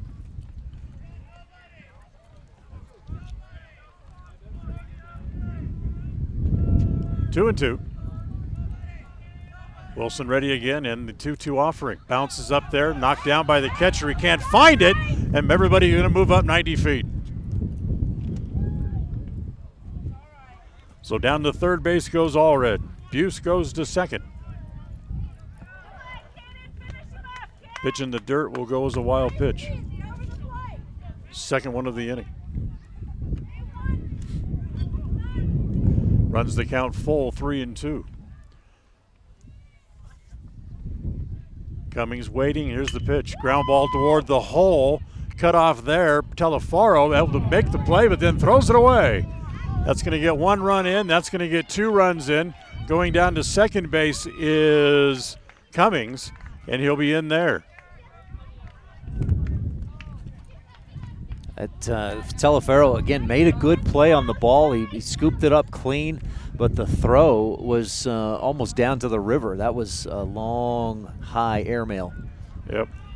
So that one got away from him. That's the 3rd error today against Green River. That one will cost them a couple of more runs. That's the 2nd time today that Evanston has put up a 4 spot in the inning, and it's 10-0. And we go back to the top of the order, and here's Reed Gross. And as you mentioned, He's up there for his 4th time in this, the 4th inning. And Dan, Evanston with just 2 hits in this inning, but the 4 runs, a couple of walks, a couple of errors. Yep. They all add up. And I think there's something to be said of, I remember playing Little League, and coaches would say, hey, don't try to crush, get the ball in play. Mm-hmm. Some good things can happen when you get the ball in play. Maybe you don't get a hit, but if you force the defense to make plays, sometimes they don't, and that's what we're seeing today from Green River. Wilson trying to work his way out of this jam. He's allowed 4 runs here in the inning. The pitch home. Fastball just missed the edge. And it goes to 3-0 here on Gross. Did you pitch growing up? Yes. What's it like mentally, psychologically to, okay, well, I got that 3rd out, I got the ground ball, that's what we needed, and then have an error, a throwing error like that? It can be devastating, and that's the problem is, one mistake like that can very easily lead to others. And all you have to do is look at the scoreboard. The error that should have got him out of the inning. Next guy up, he falls behind 3-0. Here's the 3-0 offering with the runner going. It's on the corner, and the throw to third base is in time. Great throw. Great throw. So Gross walks, however, Cummings is out trying to steal third base, caught stealing. 2-5 for the 3rd out of the inning. 4 runs home in the inning on a couple of hits and an error and 1 man left. We'll go to the bottom of the 4th. Evanston leading 10-0. You're listening to Evanston Baseball presented by First Bank on Big Dog on Big Dog and MyLocalRadio.com. For those of you who have been thinking about working out but don't know where to start, or have been working out but not seeing the results you wanted, come into Flex Fitness and we will help you find the right program to achieve your fitness goals. A Flex Fitness membership includes a new member orientation that will help you discover your workout personality type so you can achieve your best results. When you know your workout personality type, you will have quicker recovery times, less injuries, and really start to enjoy your workouts. Flex Fitness, 100 Yellow Creek Road, right next to Smith's in Evanston. When you hit the bullseye playing darts, it's a great thing. When a rock hits your windshield and creates a bullseye, it's a bad thing. A small bullseye in your windshield can grow into a monster crack that covers the whole window. T-Bar S Body Shop in Evanston fixes rock chips. If the rock chip in your windshield has already grown into a giant crack, T-Bar S Body Shop can fix that too. When it comes to window repair or replacement, make sure you always hit the bullseye. Let T-Bar fix your car. Call us today, 789-2639.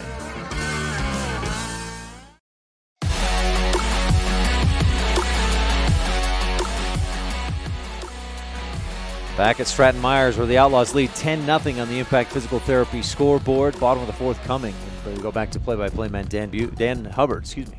We have some changes in the field for Evanston. We're trying to pick those up here.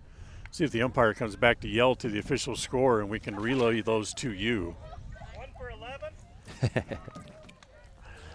So 1 for 11 and 8 for 6. We got Brendan Thompson moved over to first base.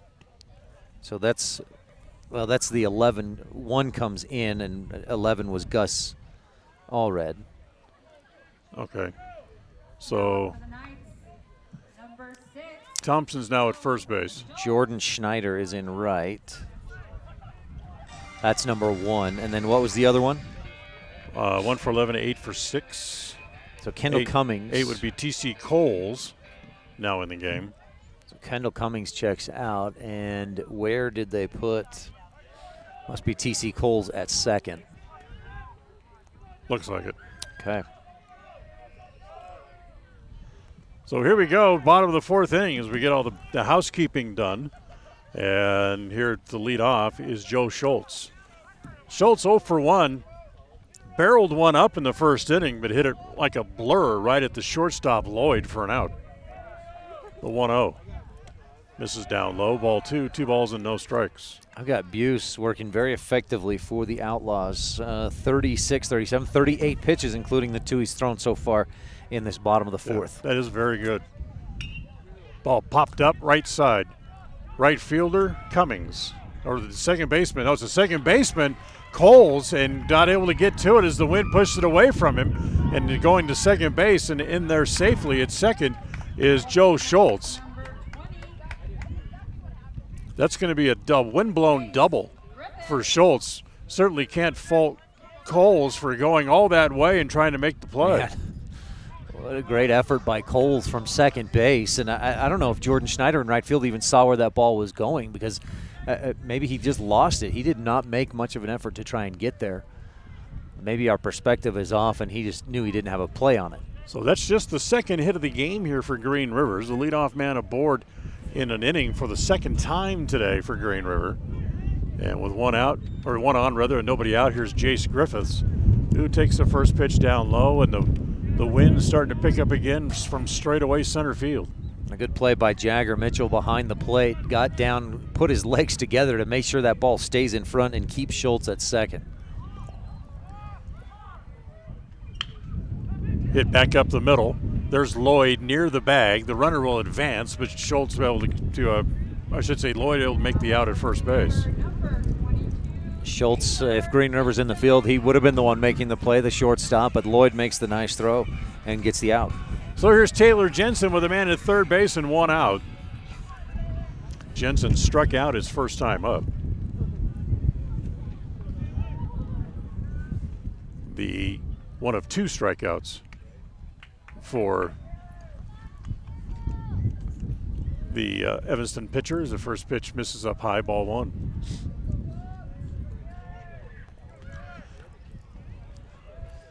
Buse ready again. Here comes the 1-0. Again, hit in the air off the first base side. The wind's going to push that one well foul. And it's 1-1.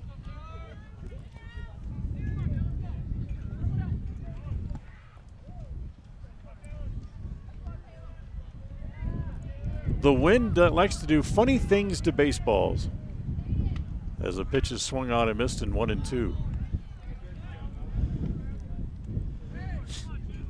You have to remember that pitching is really all about physics. Right. And the way the threads of the baseball cut through the air. Well, even a batted ball with going into the wind in one direction or the other will change direction several times as the 1-2 pitch is over for a strike. Strikeout number 3 for Boyce with 2 outs and a man at second base. And it's interesting right now in the major leagues how much they talk about things like spin rate. You know what I mean? And on the analytics, how big of a difference that can make for a pitcher. So here's the new pitcher, Caden Wilson, up there for the first time. And hits the first pitch foul back into the screen. Richardson was in there, had one at bat, and hit into a 6-3 double play. So 2 outs here at the bottom of the fourth. Boyce trying to preserve the shutout here with 2 outs, and the 0-1 is up high. I said Dan Buse when I threw it back to you earlier. That's Dan okay. Hubbard. I'm confusing because when I went to college, there was a guy on the basketball team named Dan Buse. So with Buse on the mound, you next to me, combining those two. The 1-1 hit foul back into the screen again. Now it's 1-2. See more rain approaching off the first base side and out beyond right field, the right field corner. Hopefully that will skirt past us like that cell did earlier right around first pitch. Hopefully is right. We're outside of the media box, so if rain comes, we'll be scrambling to cover our equipment with blankets and whatever else we can find. Buse's 1-2 pitch.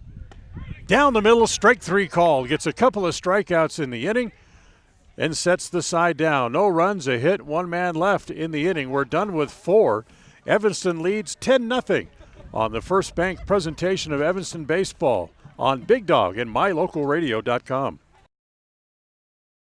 From Randolph, Utah to the Uinta Mountains, from Lyman to Evanston. Whenever you have plumbing, heating, or air conditioning problems, call Landmark Plumbing and Heating at 307-789-8793. Regular office hours run Monday through Friday, 8 a.m. to 5 p.m. But we also offer 24/7 emergency service. Do you need a new septic system, water heater, or furnace? You can trust Landmark Plumbing and Heating. Program our number into your phone right now, 307-789-8793. Landmark Plumbing and Heating. When you need us, we'll be there. As your local Ricoh, Toshiba, and Sharp dealer, Mountain West Business Solutions represents quality office equipment that lasts. We work with each client to understand your workflow, your goals, and your bottom line. Whether you lease or purchase office equipment, we have many ways to work with you to provide the best products at the best value. We also service and provide supplies for HP printers. Call Mountain West Business Solutions today. Let us help you find the best solutions for you and your business. The first school in Evanston opened in 1870 with 8 students. Since the very beginning, excellence in education has been the goal. Dedicated teachers and staff, board members, and community members have focused on student learning. The Uintah County School District No. 1 has graduated many young men and women who have gone on to be successful, productive citizens, parents, and leaders around the world. Our heritage continues today. Uintah County School District No. 1, Pathway to Excellence.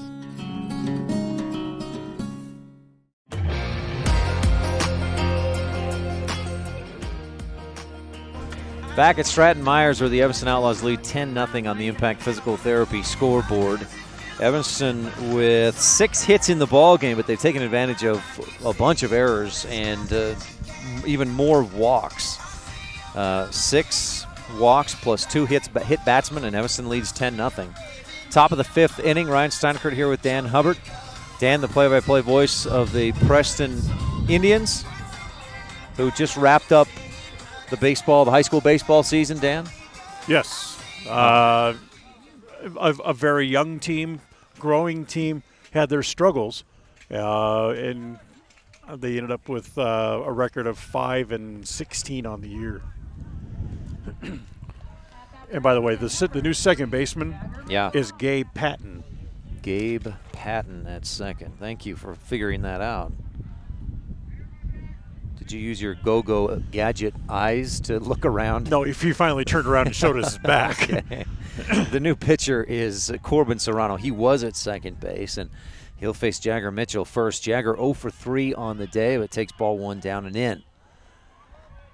Serrano, a low sliding kick, finds the high edge of the zone, strike 1. Serrano throws right. Got the long hair. Off to the side of the mound, then steps to his right to get back into the middle and misses high, ball 2.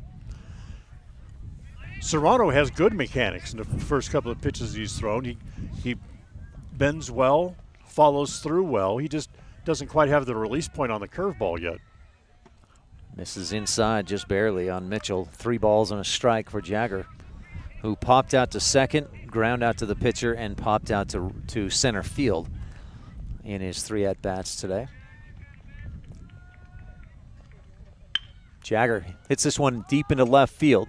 Chasing down the left field line and diving, unable to make the catch, Marcos Molina. Jagger rounds first, slides into second just before the tag, and Mitchell with a double to lead off the top of the 5th. Evanston in position to end this game early tonight. That's a 10-run rule after 5. Of course, Green River is the home team. They'll have the bottom half of the 5th to try and make something happen. And Evanston with a runner in scoring position and no outs in the top of the 5th. Ryan Fisher at the plate in the heart of the lineup coming up. Fisher 0 for 2, walked and scored in the 4th. Flew out or popped out to right in the 1st and the 2nd.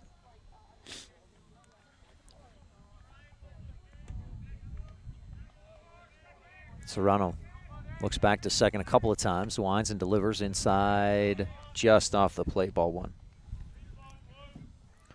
Fisher hit that home run against Riverton this past Saturday, but then he went 1 for 4, didn't get another hit after that. That was in his first at bat. He says, yeah, I know, that's my first home run ever, but I'd rather go 4 for 4 with 4 singles. Inside, just misses Fish. Nope, hit him. Oh, it did get him. So he's hit by the pitch. That's a hitter's dream, to be hit by a pitch like that where it just grazes your shirt and you get a free base. At bat 24, Seth Lloyd. Brings Seth Lloyd to the plate. Seth is 1 for 2 today. Walked and scored in the 1st. Singled and scored in the 3rd. Struck out looking in the 4th. Speaking of first home runs ever, Vladimir Guerrero Jr. hit a pair of home runs Was it the day before yesterday? Hit his first 2 Major League home runs. Lloyd chops one foul down the first baseline. And in doing so, became the youngest player in the history of the Toronto Blue Jays to hit a home run. Did he really? He was about 2 weeks younger than a kid who played baseball and would leave during the winter and go play basketball at BYU, Danny Ainge, for the longest time, for 30 years, held the record for the youngest Toronto Blue Jay to ever hit a home run. That's an interesting and geographically relevant, right? To talk about Danny Ainge. Lloyd takes strike 2 on the outside corner. Runners on first and second. Serrano looks back to second and delivers to the left-handed hitting Lloyd. Seth chops one backwards. Protection swing. On the 0-2, count remains. No balls, 2 strikes. There's been a lot of hype surrounding Vlad Jr. Struggled since coming up. He's hitting, somewhere in the low 200s. Hovered right around the Mendoza line. Lloyd chops one towards second, scooped up by Patton. Throw to second, got the out there, but Lloyd beats the throw to first. Good hustle by Seth. Jagger Mitchell advances from second over to third. Fisher thrown out at second, and Lloyd on first with the fielder's choice.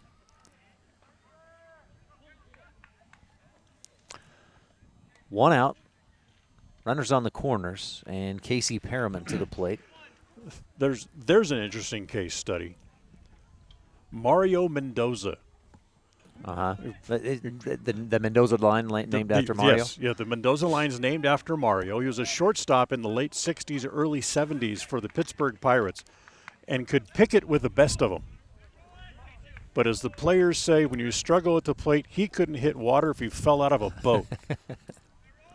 And he always hovered right around 200 for his career, and that's where the mythical Mendoza line came from. Lloyd heading for second on what looked like a hit and run as Perriman fouls it back and is down in the count 0-2. Yeah, so Mario managed against, when I worked in the California League, he managed a team against us and we had some very interesting conversations about his fielding abilities in contrast to his hitting abilities, or inabilities, probably more correctly say. Serrano winds and delivers the 0-2. Hit hard down the left field line. Perriman hits it foul, though. Perriman 1 for 3 on the day. Reached and scored on an error in the first, walked and scored in the third, singled and scored in the fourth. We had a shortstop that was an excellent fielder. And Mario came up to us before a game one day, and he goes, your shortstop, he's a flashy fielder. I looked at him and said, Mario, that's all you were, was a flashy fielder. And Lloyd heading for second, and Perriman hits it in the hole, left side. That'll score 1 run. Jagger Mitchell in from third on the RBI single, second of the day for Perriman. Lloyd advances all the way around to third base, and Evanston leads 11-0. Perriman was down 0-2 in the count, fouled one off, and then hit that single. Yeah, got a good pitch up. Breaking ball that didn't break much. As the players say, it was just kind of a cement mixer. It just tumbled. There wasn't much break to it. Brings Brennan Thompson to the plate.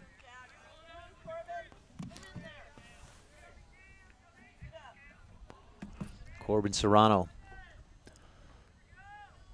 winds and delivers. Evanston with a squeeze bunt. That'll score 1 run from third, Seth Lloyd. Thompson thrown out at first on the 1-3 putout. But the sacrifice bunt nets him an RBI. So Lloyd comes across for Evanston's 12th run of the day, second of the inning. Now, if I remember right, these teams who haven't played for 3 weeks against each other now, I believe Evanston won that game 12-0 also. Yeah, Saturday or Sunday. It was a 12 or 13-0.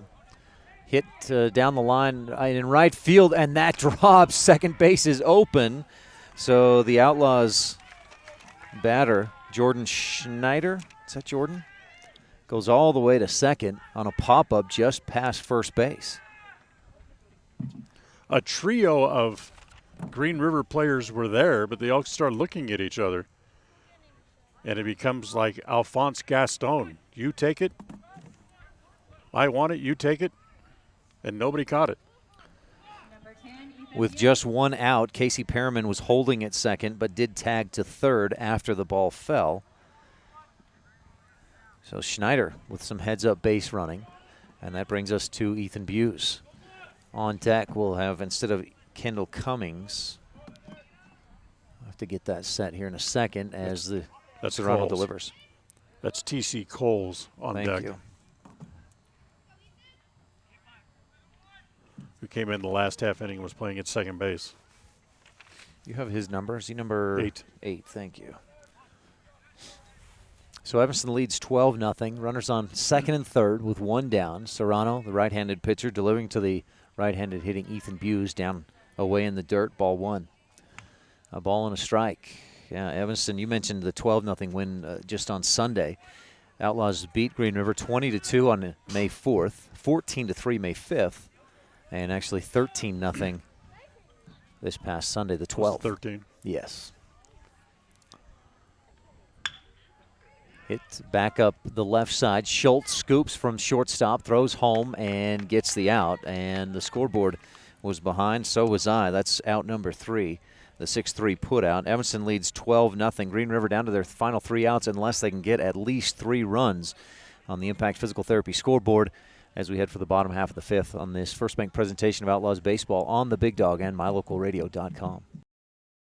You're invited to browse through the store at Kazine's Ace Hardware in Evanston. You'll find vacuums and cleaning supplies, everything you need for your next painting project. A full line of electrical products, bolts, screws, hand tools, power tools, bathroom fixtures, and plumbing supplies. Plus everything else you need to take care of your lawn and garden, from lawnmowers to fertilizer. Once you finish all your projects, you can sit down on the comfortable patio furniture and barbecue on your new Weber or Traeger grill that you could also find at Kazine's Ace Hardware. Ace is the place with the helpful hardware folks. Kazine's Ace Hardware on Front Street in Evanston.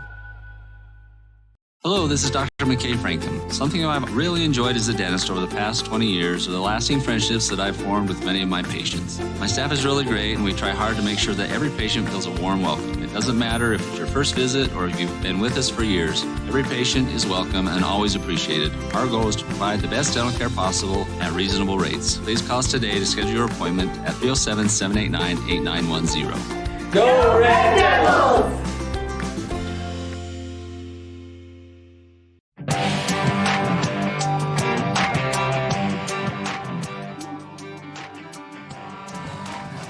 Back for the bottom half of the 5th inning, and just counting up pitches, unofficial pitch count that I've been keeping myself between 3 pitchers for Green River. I've got 124 pitches. For the Outlaws, 1 pitcher in Ethan Buse, 49. Right. That's and part of that is errors, but Evanston's bats have done far more than Green River's. 2 hits, no runs today. Well, like you talked about, with a 12-0 lead, potentially this could be the last half inning for Green River. The job for Buse now is just go out, throw strikes, make them put the ball in play, and have your fielders behind you do their job and get 3 outs and get on the bus and head home. And for Buse, what a start to an Outlaws career that would be. His first start, and knock on wood, we're 3 outs away from it, but the potential, the possibility of a complete game first start as an Outlaw. They've only had 4 base runners. Yeah. An error, a walk, a single, and a double. It's pretty good. They now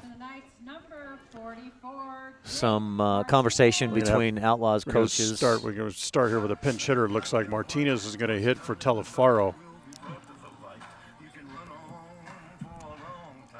Talifero was 0 for 1, grounded out to second. Do you have a first name for Martinez? Mr. Martinez is Jacob. Jacob Martinez. A big, strong-looking right-handed hitter. He and Jagger Mitchell, a little conversation there. Our next, on the original Outlaws schedule for this season, they had scheduled some games, a tournament this weekend in Jackson, but I don't know if there was a miscommunication between Jackson baseball and the rest of Jackson. the soccer state tournament for 4A is in Jackson this weekend. And it's essentially the same facility. Like here, you've got the baseball field and then the soccer facility where the foul balls have been going to in this game. And so Evanston, I don't know if it's just Evanston or if the baseball tournament not happening, but Evanston is not traveling to Jackson this weekend. So the next Outlaws action will be next Wednesday, right? Well, not right back here, but against the Knights in Evanston. And you can tune into that one here on K9, the Big Dog in Country, 99.1 FM, and on mylocalradio.com. Buse out for his 5th inning of work.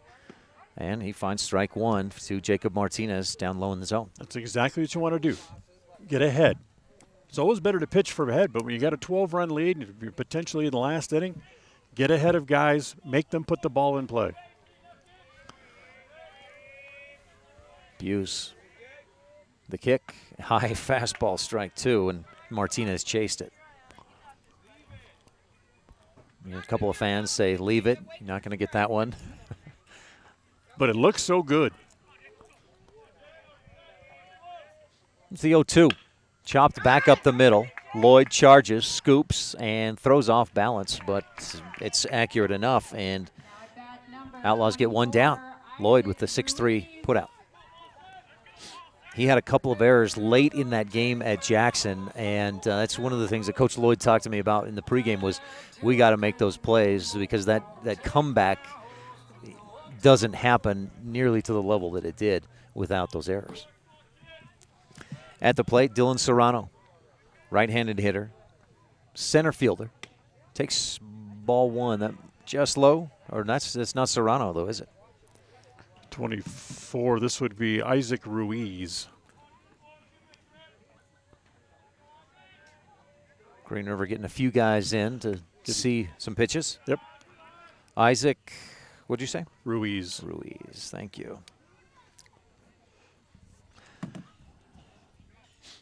Two balls to Ruiz. He hits right. Buse winds and misses just a bit high. On deck, we've got a pinch hitter as well. That is Brandon Barton, 53. Buse winds the 3-0 outside corner, caught it just barely, strike 1. Ruiz was ready to take his base, but steps back into the box. Outlaws scored 4 in the first, none in the second, 2 in the third, 4 more in the fourth, and 2 more in the fifth. Strike 2. Finds the lower end of the zone. It's a full count. Buse started the game, retired 6 of the first 7 that he faced. And if he gets Ruiz here, he would have retired 6 of 7 again. The 3-2 outside and just misses low. Ball 4, Ruiz on base. Now up for the Knights, number 53. Outlaws ended the game against Jackson Saturday with a 1-2-3 double play. The double play opportunity to end the game is present. Not a 1-2-3 double play, but brings Brendan Barton to the plate. Brandon in his first at-bat of the game. The man he's replacing, Marcos Molina, was 1 for 1 with a single. Swing and a miss, high fastball, strike 1. On deck, we'll go back to the top of the lineup, and Jax Peterson hoping for his third at-bat of the game. But he's 0 for 2 so far. Pop up straight into the air. And Brendan Thompson calls for it on the first base line, about midway between home and first, and makes the catch, 2 down. Did a nice job of avoiding Barton as well. He's looking up, trying to catch the ball, then realized he had to take a quick jab step to the right, or he was going to run over young Barton. Turns the lineup over to Jax Peterson, the catcher, number 23. He hits right, and Ethan Buse. Did it again. Ethan Buse looking for the complete game. Would be a shorter one, obviously, 5 innings. Outlaws on top 12-0.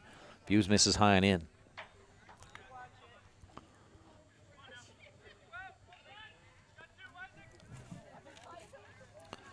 Green River will be back in action tomorrow, a doubleheader with the Rollins Generals here at Stratton Myers. The wind, the pitch, down low. Ball 2. More of a threat of rain tomorrow than there was today. Yeah. From what I've heard, at least on our radio station, a low-pressure system moving in, and we may see quite a bit of moisture southwest Wyoming. Buse winds the chopper back to short. Seth pulls up early and just scoots right underneath him. 2 runners on with 2 outs. Now at bat, number 17. Evanston's second error of the day. Dan, is that what you've got? Yes. That's one of those, like a receiver going to catch the ball, looking for the end zone before he looks the ball all the way in. Lloyd looking for the final out of the game before he looked that ball all the way into the mitt. Runners on first and second with 2 outs. Buse winds and delivers. Chopped again towards short. Jagger comes over, makes a spin, throws to first. What a play. Mitchell, or not Mitchell, but Reed Gross from third with an athletic play to end the threat and finish off the Green River Knights. The 5-3 putout ends the game, and Green River in the bottom half of the 5th with no runs, no hits, 1 error, and 2 runners left on. Mm-hmm. We'll close this one out in just a bit. Stay tuned. Our post-game show coming up. We'll recap the game and let you know our next broadcast. Stay tuned on this First Bank presentation of Outlaws Baseball on the Big Dog and MyLocalRadio.com. When you look good, it helps you to feel good. When you look good, it changes the way others see you and the way you feel about you. To help you look your best, Joe's Modern Cleaners in Evanston offers dry cleaning services. Shirts and slacks and dresses last longer when they are dry cleaned. The colors stay vibrant longer. You will feel your best when you know you look your best. And you will look your best when you have the professionals at Joe's Modern Cleaners dry clean your apparel. Joe's Modern Cleaners, 624 West Cheyenne Drive in the Frontier Square. Take all your clothes to Joe's. The Lumberyard in Evanston, Wyoming is your local IFA dealer. The Lumberyard has tons of animal feed lines and accessories to help with your farm and ranch. Since 1923, IFA has worked to manufacture and distribute the highest quality products to the agricultural community. The Lumberyard has partnered with IFA to develop product lines based on customer need. We won't sell you something that doesn't make you successful. Visit us online or at the Lumberyard today, your local IFA dealer, 400 Front Street in Evanston. Does your time at the dental office feel like this? Or like this? At Bear River Dental, we do everything we can to help your time at the dental office feel more like this. Call Bear River Dental today at 307-789-5608 to have a dental experience like this. That's Bear River Dental at 307-789-5608. We'll treat you well.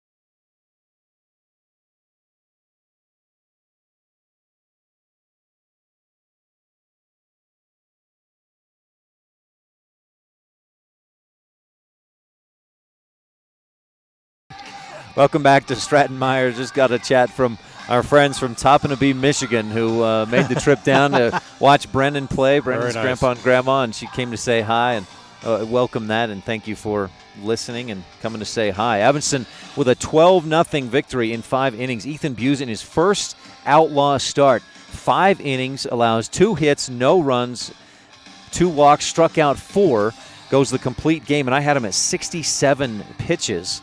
That's efficient work.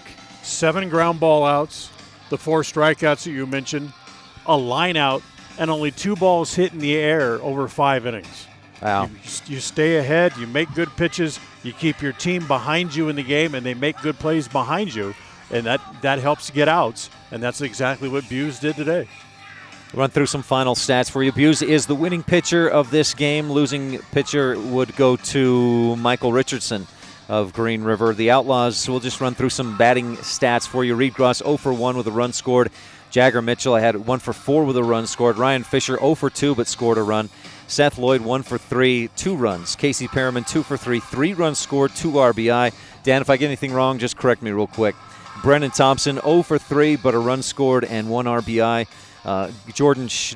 Gus Allred, 1 for 1 with a run scored and an RBI, and then Jordan Schneider 1 for 1 with that double. Ethan Buse 2 for 3, helping his own cause, 2 RBI singles plus a run scored and those 2 RBIs. Kendall Cummings 1 for 2. Yes. 1 for 2 with an RBI, no runs scored, and then TC Coles did not get an at bat. Again, Ethan Buse in his first ever start as an Evanston Outlaw, 5 innings, allowed 2 hits, struck out 4. The complete game victory, no runs allowed. What a start for Ethan Buse, and Outlaws win 12-0. Simply masterful. He kept them off balance, mixed in good location, good movement, and that's the combination that gets things done for a pitcher. With good movement, making a batter change his eye level up and down in the zone. Yeah. And he did it very well. Moved the ball in and out, up and down. You can't ask for better. Outlaws will get back on the field, not this weekend at Jackson, but next Wednesday.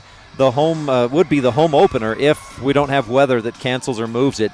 When Green River comes to town to Evanston and Roy Kesterson Field, that'll be on Wednesday evening, May 22nd. We'll have the broadcast here on K9 and My Local Radio.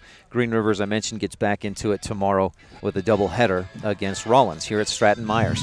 Dan, it's been a pleasure. Thank you for your time tonight. You're welcome. It's been fun. For Dan Hubbard, I'm Ryan Steinekert. Outlaws win 12-0 on the Impact Physical Therapy scoreboard. Until next time, go Evanston Outlaws. Thank you for tuning in to today's broadcast of Evanston Outlaw Baseball on MyLocalRadio.com. Go online to check out more live and archived action from Wyoming, Utah, and Idaho. Today, we thank all of our sponsors for making this broadcast possible, and mostly, we thank you for tuning in.